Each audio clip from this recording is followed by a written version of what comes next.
Here are 6 things you need to know about SAT subject tests. The first thing you need to know about subject tests is that you actually might not need to take them at all. They're icing on the cake. Most schools do not require them. They don't recommend them. And if you send them, that's great because you're showing academic achievement in strengths and interests, but it really is just extra.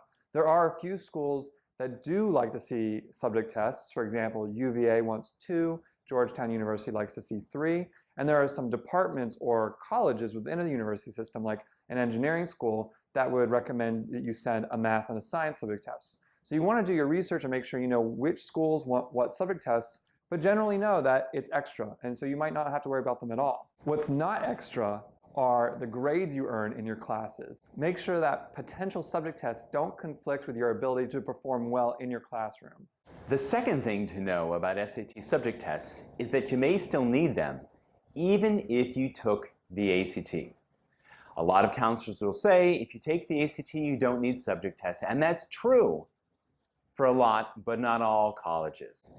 Off the top of my head, Amherst, Brown, Columbia, certainly some of the more selective colleges that you might be considering require subject tests even if you take the ACT. The third thing that you'll want to know about subject tests is to look within. Sometimes I'll work with a student and she'll be focused on what the college admissions requirements are for a particular school, and she'll say, this school needs this kind of subject test or this many subject tests, therefore I must take those subject tests.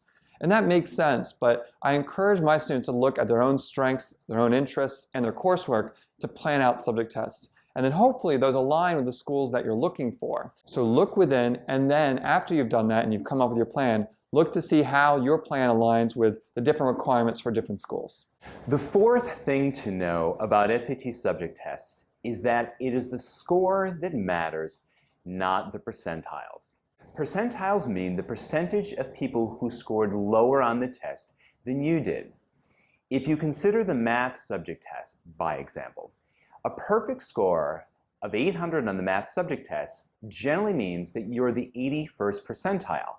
And you're thinking, well, how can that be? I scored perfectly. How is that only 81st percentile? That means 81% of people scored lower than 800, which means you can do this math because you got an 800. 19% got a perfect score. So an 800 is a fantastic score. You may be sweating about the percentiles, but college admission people aren't. And the fifth point, AP exam scores are used differently in admissions than subject test scores are used. AP exams are used to determine things like course level placement and course credit. Subject tests are used as a metric for admissibility.